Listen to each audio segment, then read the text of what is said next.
Ce message vous est présenté par l'Assemblée chrétienne Le Tabernacle. www.letabernacle.net. Jésus a dit beaucoup de choses, puisqu'il y a au moins 4 évangiles. Et encore, Jean va dire à la fin de son évangile, il a fait tellement de choses que si on avait dû tout écrire, il n'y aurait pas assez de livres pour faire le tour de la terre, quoi. Donc ce que nous avons, c'est la quintessence, les choses les plus essentielles pour que notre foi tienne. Et Jésus a dit beaucoup de choses, n'est-ce pas? Si je vous disais qu'est-ce que Jésus a dit, vous auriez tous quelque chose à me citer dans la parole de ce que Jésus aurait pu dire à un moment de circonstances bien précises. Mais il a dit une chose qui est la base de notre foi. Il a dit une chose. Il a fait une déclaration qui a scandalisé les uns et qui a exhorté les autres, qui a édifié les autres, qui a en donné de l'espérance. Mais il fallait être le Christ pour dire ça.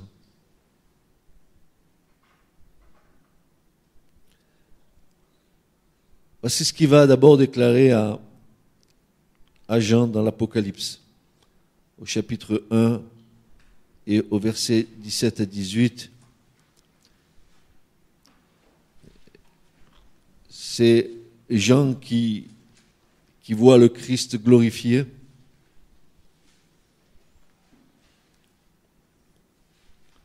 Vous savez, avoir connu Jésus dans la chair comme Jean,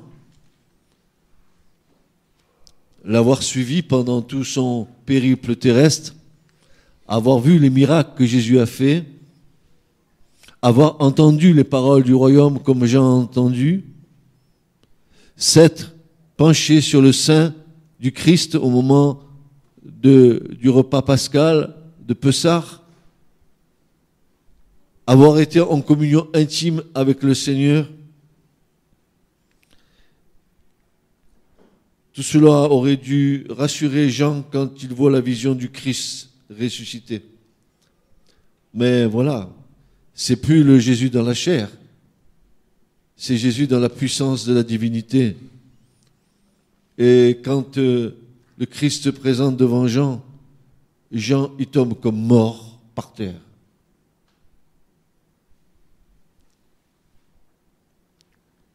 Voici ce que déclare Jean. Et lorsque je l'eus vu, je tombais à ses pieds comme mort.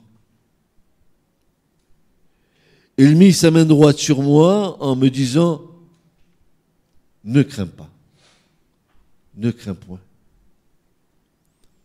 Et il va lui dire, je suis le premier et je suis le dernier. Je suis l'alpha, je suis l'oméga. Je suis l'Aleph, je suis le Tav, le commencement et la fin de toute chose. Et il va dire ceci à Jean. Et Jean dit, et je vis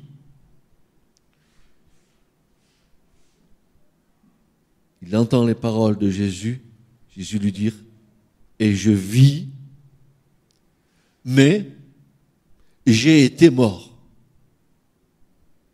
Et voici, je suis vivant au siècle des siècles. Amen. Et je tiens les clés de l'enfer et de la mort. Je voudrais vous faire une remarque quant à ce passage. Jésus dit, j'ai été mort. Et voici, je suis vivant au siècle des siècles. Et j'ai été mort, non pas j'étais mort, j'ai été mort. Vous comprenez la différence qu'il y a entre les deux. Et j'ai été mort, et maintenant je suis vivant au siècle des siècles. Amen.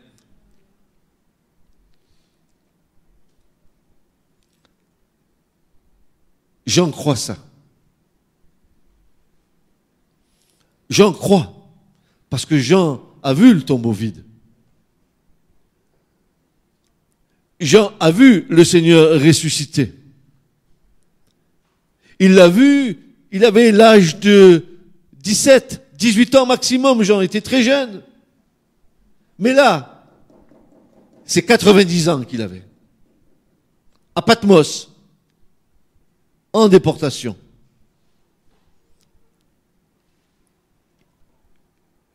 Jésus lui déclare, tu sais, Jean, je vis et j'ai été mort. Tu comprends que Jean il dit, oui, amen, Seigneur. Pour ça qu'il dit amen. Amen. Je sais que tu es vivant. Et je sais que c'est toi qui détiens les clés de l'enfer et de la mort. Je ne sais pas si vous saisissez ce que Jésus est en train de dire à Jean et ce que Jean en comprend. Parce que il faut avoir vu ces choses.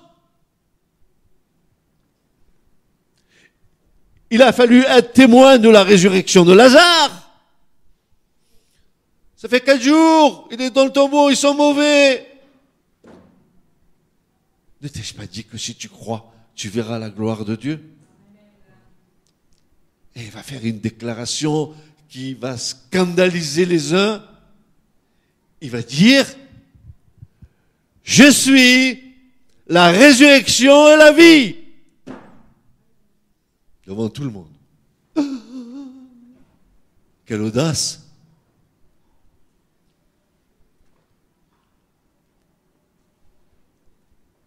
Et il lui dit à Jean, j'ai été mort, tu le sais, Jean. J'ai été mort, toi, tu le sais, Jean.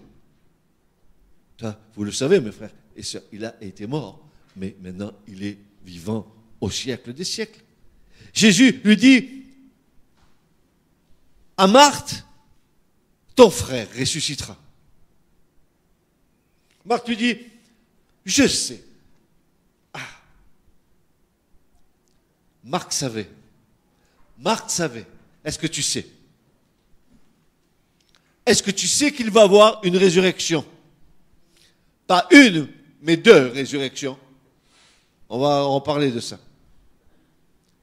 Est-ce que tu sais, comme Marthe, et elle va lui dire, oui, je sais que Lazare, mon frère, je sais qu'il ressuscitera en la résurrection au dernier jour. Elle savait qu'il y avait une résurrection au dernier jour.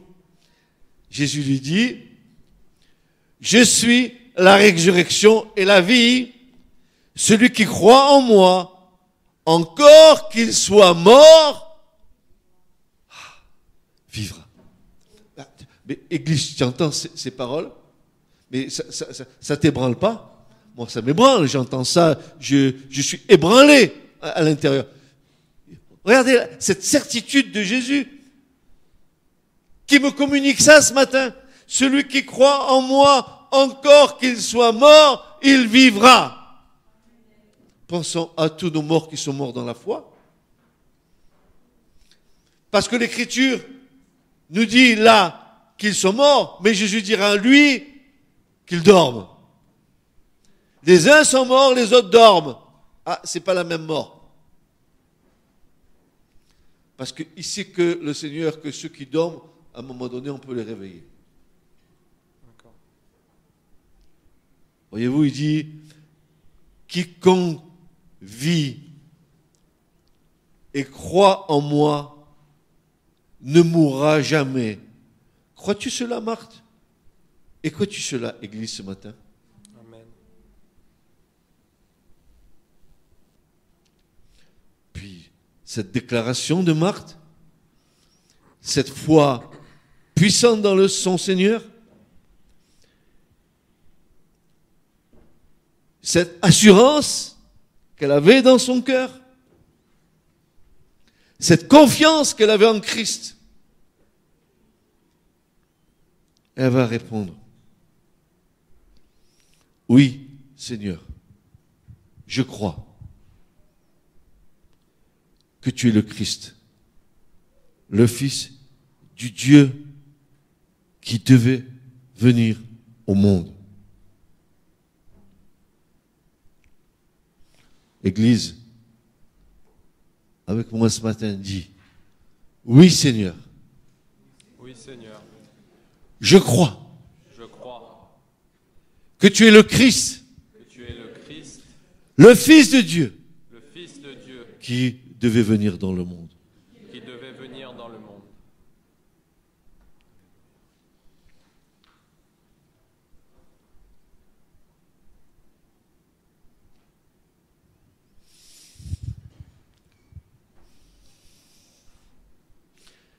Que-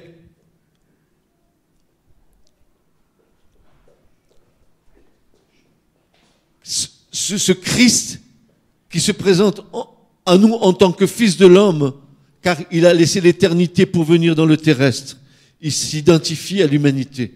Quand il est dans les cieux, il est le Fils de Dieu. Quand il est sur la terre, il est le Fils de l'homme. Il s'identifie à nous. Il dit, je suis la résurrection et la vie.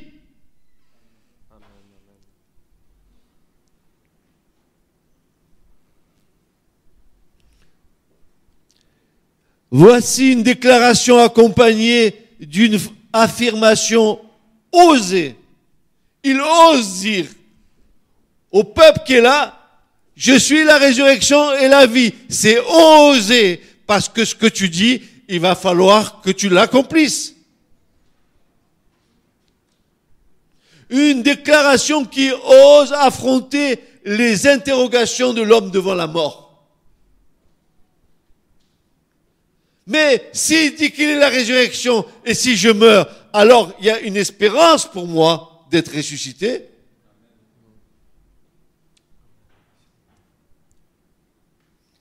C'est pas une vague théologie, la résurrection. Ce n'est pas une vue de l'esprit, la résurrection. C'est un fait établi. C'est une réalité. C'est la base de notre foi.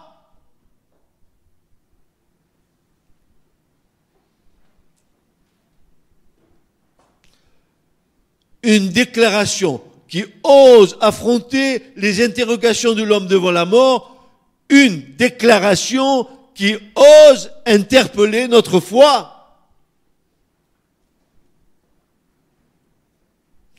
Lorsque Jésus fit cette déclaration à Marthe, la sœur de Lazare, son ami, il savait qu'il allait déclencher une tempête au sein des gens qui l'entouraient et qui l'écoutaient, non seulement dans le peuple, mais aussi dans la caste religieuse.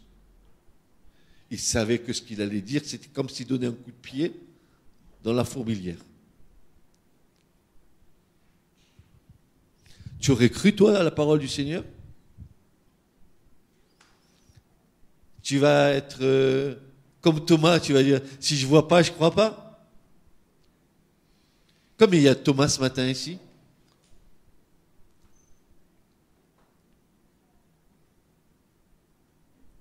Comme il y a Thomas ce matin ici.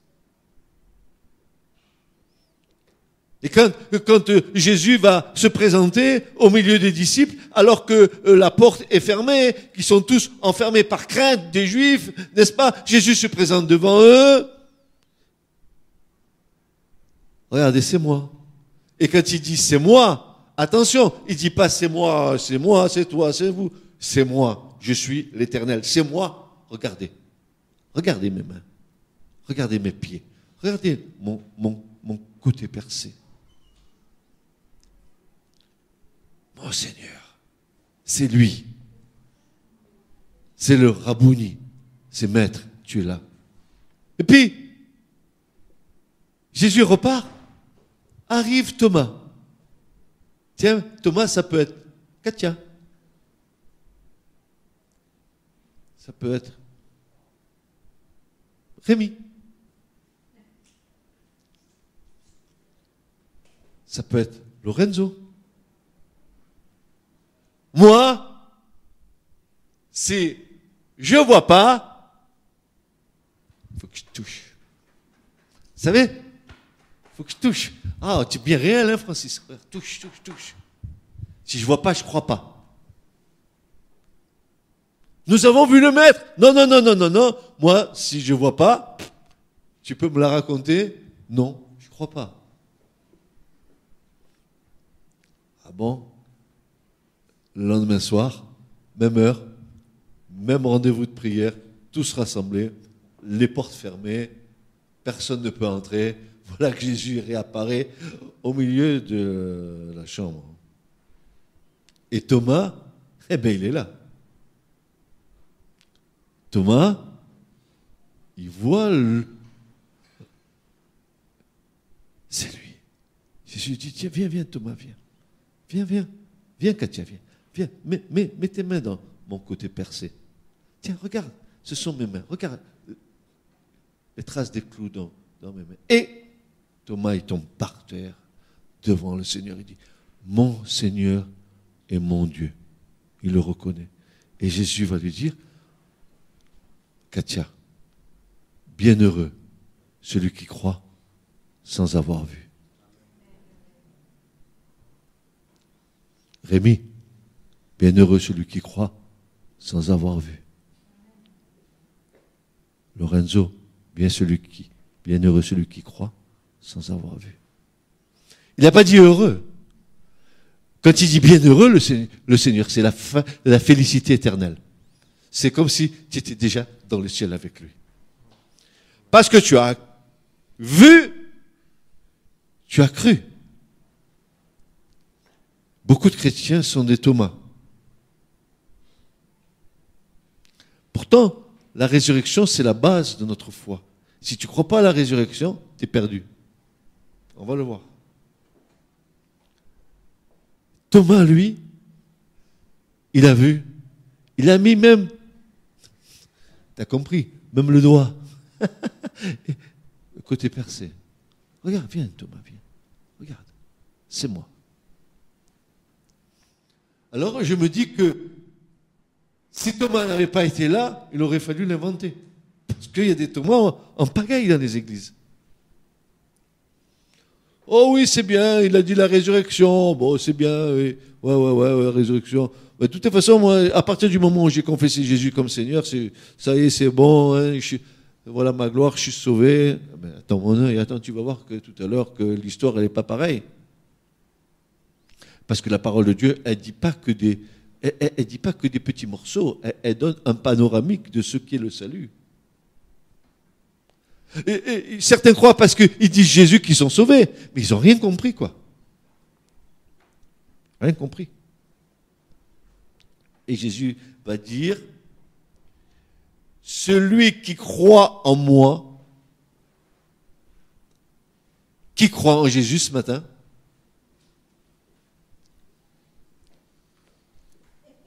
celui qui croit en moi, qu'est-ce qu'il fera? Il vivra.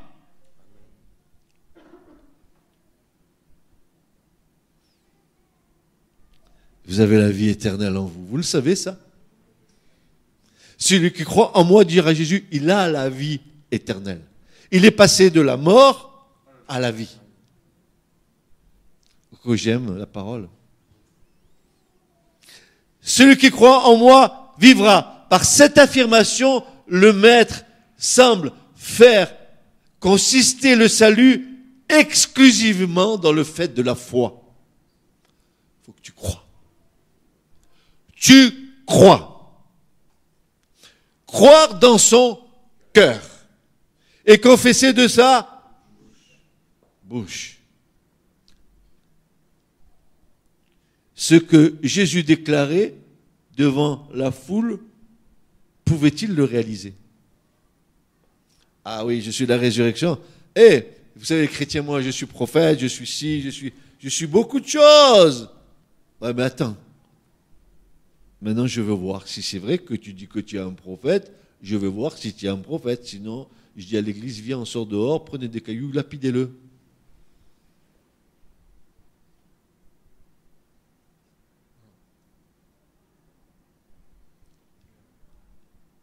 Afin que vous croyiez.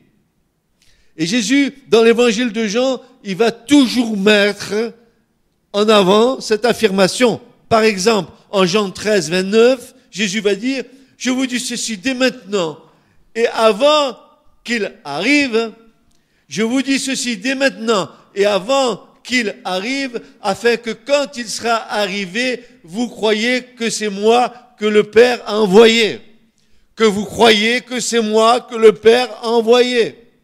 Que vous croyez.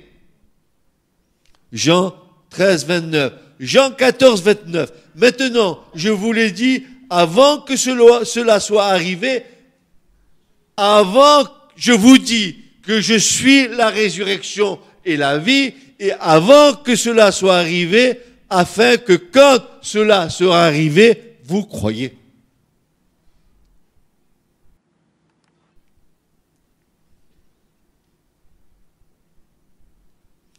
Malgré que l'Écriture, frères et sœurs, nous montre diverses résurrections et dans l'Ancien Testament comme dans le Nouveau Testament, oser déclarer qu'il était la résurrection et la vie était une toute autre affaire parce que Jésus n'était pas reconnu dans son propre pays, dans sa propre nation.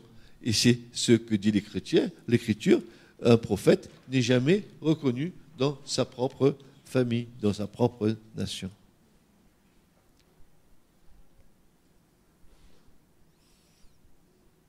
Quel écho cela produit-il en nous qui croyons ce matin? Quel est l'écho que cela produit dans nos cœurs quand nous entendons cela? Eh bien, notre foi évangélique affirme, pas au sens péjoratif du terme, je dis notre foi évangélique, parce que tout chrétien, catholique, protestant, il a une foi évangélique. Il a une foi qui tient dans l'évangile. Voilà ce que ça veut dire. Hein. C'est pas des églises évangéliques. Non, non, non, non. Laissez tomber tout ça. Notre foi évangélique, ça veut dire notre foi qui est hantée dans l'évangile de Christ. Voilà, je précise. Comme ça, vous fantasmez pas.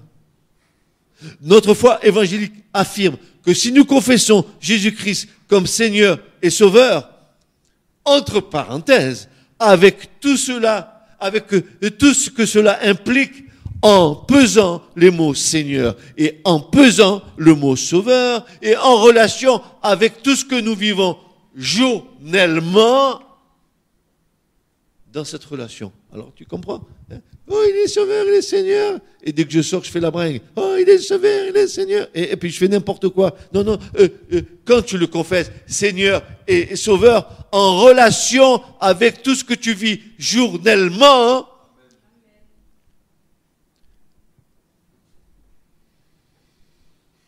et que nous croyions que Dieu l'a ressuscité d'entre les morts, alors seulement nous entrons dans le salut promis, nous serons sauvés. Nous sommes sauvés. Car du cœur on croit à la justice et de la bouche on fait confession à salut.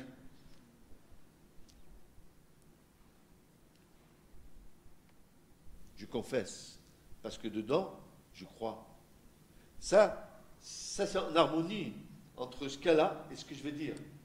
Non pas que mon cœur dit quelque chose et ma parole dit autre chose. Non, non, non. Il y a une harmonie entre le fait que je confesse qu'il est Seigneur et Sauveur et le fait que je le croie dans mon cœur.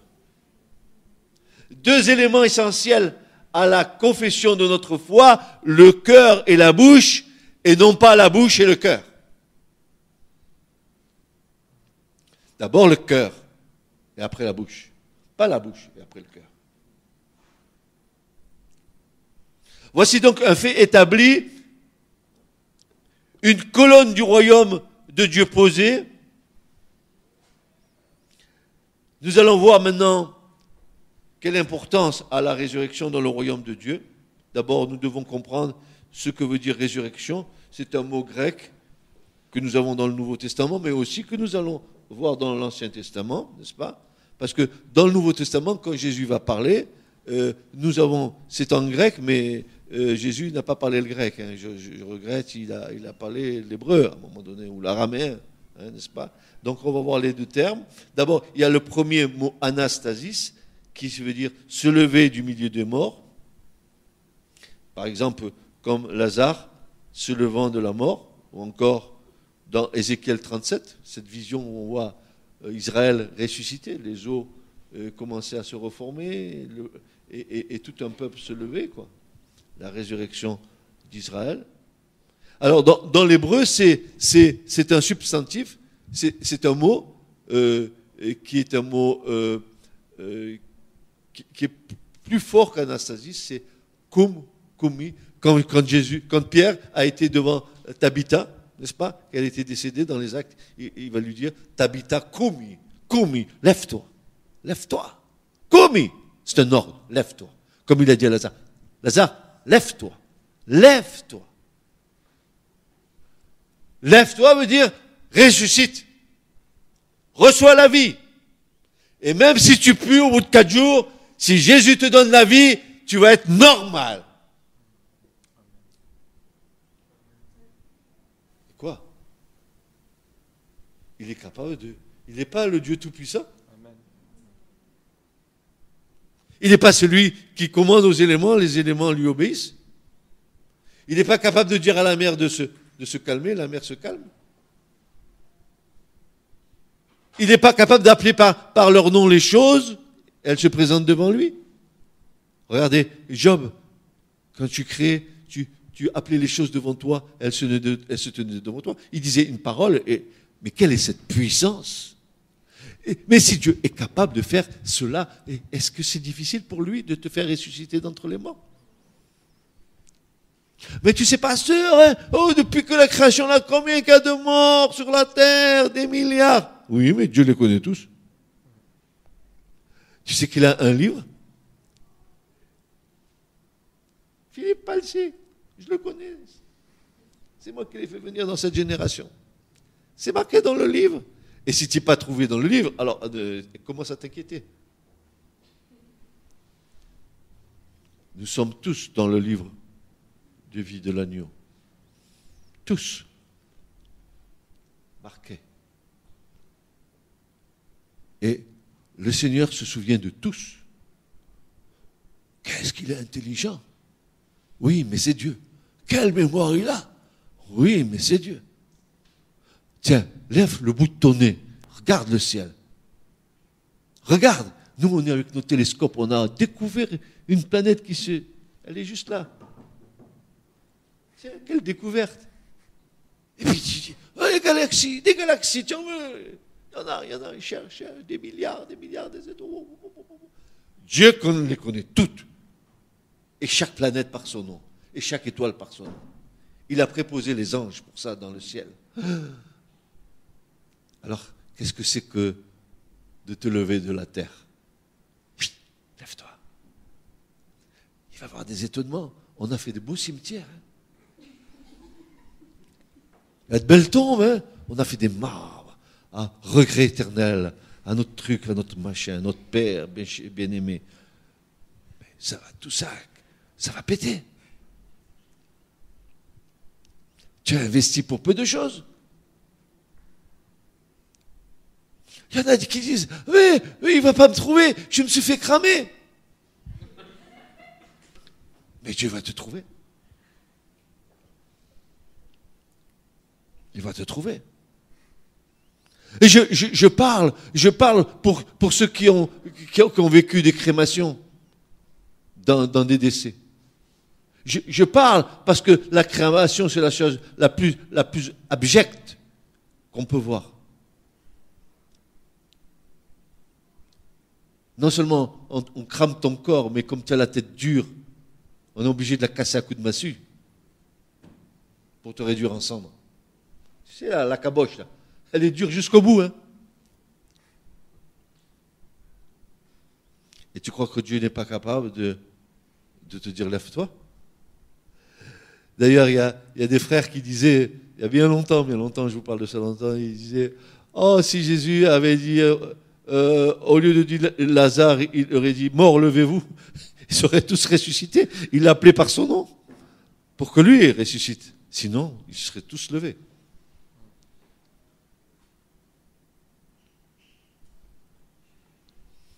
Tabitha Koumi, lève-toi. Acte 9, 40. Lève-toi. Et elle ouvrit ses yeux. Et voyant Pierre, elle se rassit. Mais ça défie les lois naturelles La résurrection, c'est pas quelque chose qui est de l'ordre terrestre. Ça défie notre raisonnement. Ça défie les lois de la nature. Parce que ça touche la puissance de Dieu.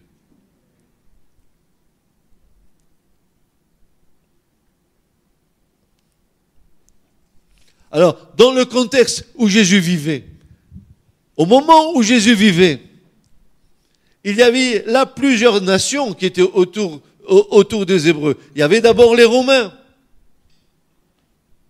Pour les Romains, la résurrection était une absurdité.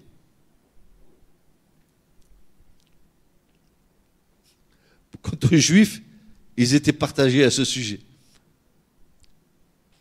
Vous vous rappelez l'intervention de Paul dans les Actes ? Acte 23, 6, Paul, sachant qu'une partie d'entre eux étaient des Sadducéens et l'autre des pharisiens, il s'écria dans le conseil, « En frère, je suis pharisien, fils de pharisien, je suis tiré en cause pour l'espérance et pour la résurrection des morts. » Et quand il lui dit cela, il s'émut une discussion entre les pharisiens et les Sadducéens, et l'assemblée fut divisée. Car les Sadducéens disaient qu'il n'y avait point de résurrection, ni d'ange, ni d'esprit, mais les pharisiens y soutenaient l'un et l'autre. C'est-à-dire, ils croyaient à la résurrection, ils croyaient dans les anges, ils croyaient dans les esprits.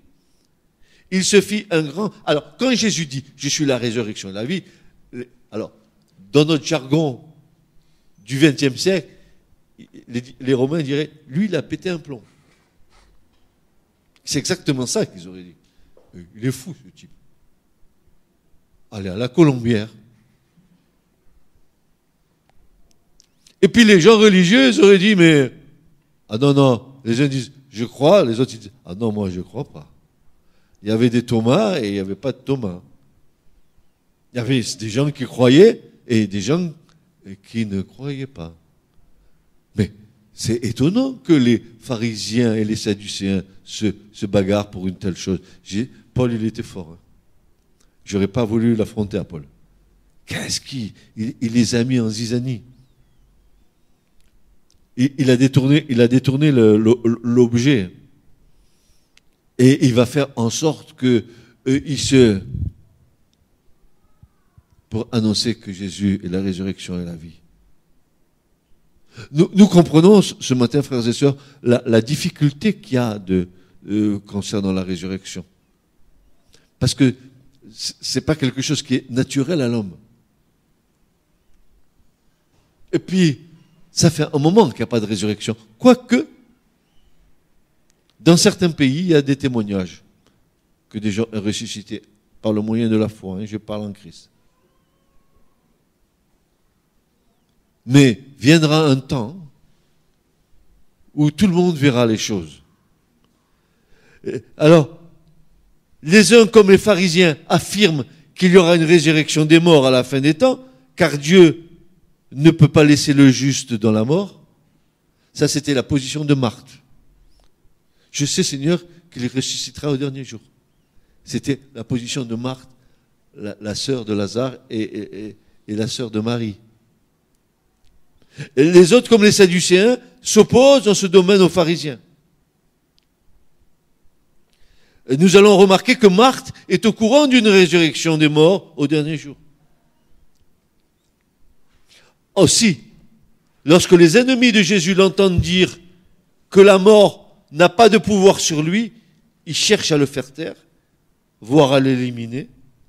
D'abord en tentant de le lapidant, puis en le faisant condamner à mort sur la croix, car sa position révèle du blasphème.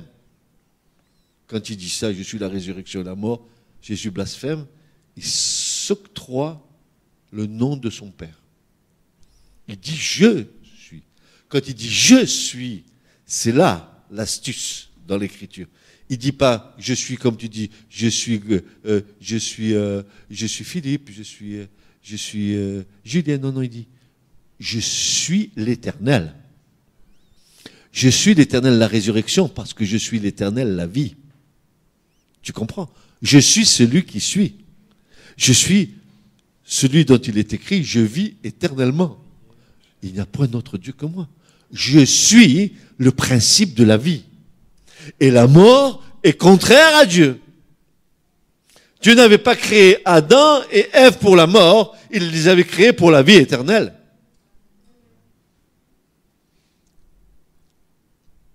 Et c'est pour ça que souvent dans l'écriture, dans les textes hébreux, vous voyez Adonai Chaim, Adonai Chaim, ou Elohim Chai, ou Elohim Chaim, qui veut dire Dieu vivant, soit masculin, soit pluriel. Il est le principe de toute vie. Il est la vie. Je ne peux pas vous l'expliquer, mais ce que je sais, c'est qu'il est la vie dans toutes ses formes.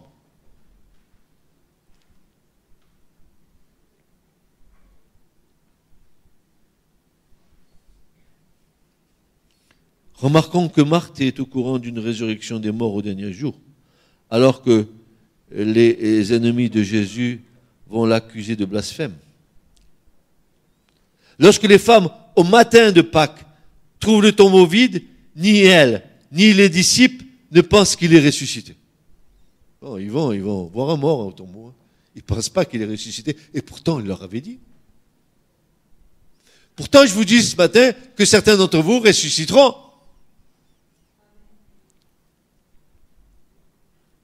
Et que peut-être que vous pensez que c'est une vue de l'esprit. C'est une parole qui est là. Mais elle n'est pas pour moi. Non. L'Écriture dit que tu es ressuscité en lui, car lui, il est la résurrection et la vie. Jésus ressuscité échappe. Écoutez bien, Jésus ressuscité échappe au pouvoir de la mort. Il n'est pas seulement réanimé pour un temps, il est dit dans Romains 6,9, la mort n'a plus de pouvoir sur lui. Il est le prince de la vie. Le prince de la vie. Char Chaim, prince de vie. Il est la vie. Il est le principe de toute vie. Tout a été créé par lui et pour lui.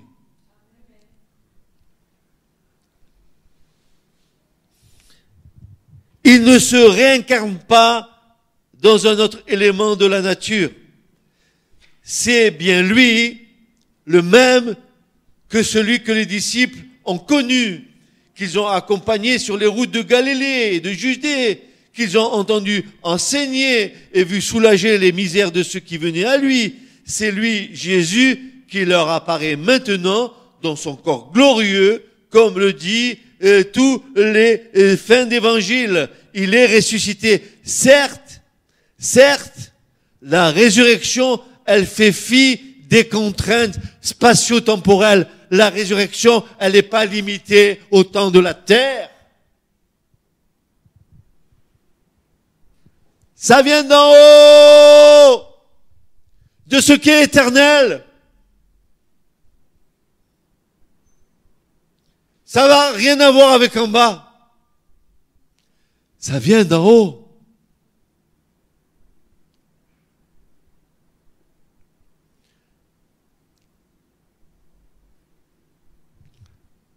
La résurrection fait fi des contraintes spatio-temporelles. Il entre dans la maison où sont enfermés les disciples. Oh, t'as vu que tu traverses un mur, toi? Dis-moi. Comment tu fais pour traverser un mur? Essaye, tu vas voir, tu vas te faire une bosse, là. Il entre dans la maison où sont enfermés les disciples. Il apparaît au bord du lac. Il apparaît dans le jardin. Il mange avec les disciples. Il mange. Comment va être à la résurrection? Belle question, n'est-ce pas? Mais il est reconnaissable. Dans une humanité transfigurée, les disciples sont devant l'évidence que Jésus-Christ est bien le Fils de Dieu, puisqu'il est ressuscité. Voilà l'évidence. Ce message vous a été présenté par l'Assemblée chrétienne Le Tabernacle. www.letabernacle.net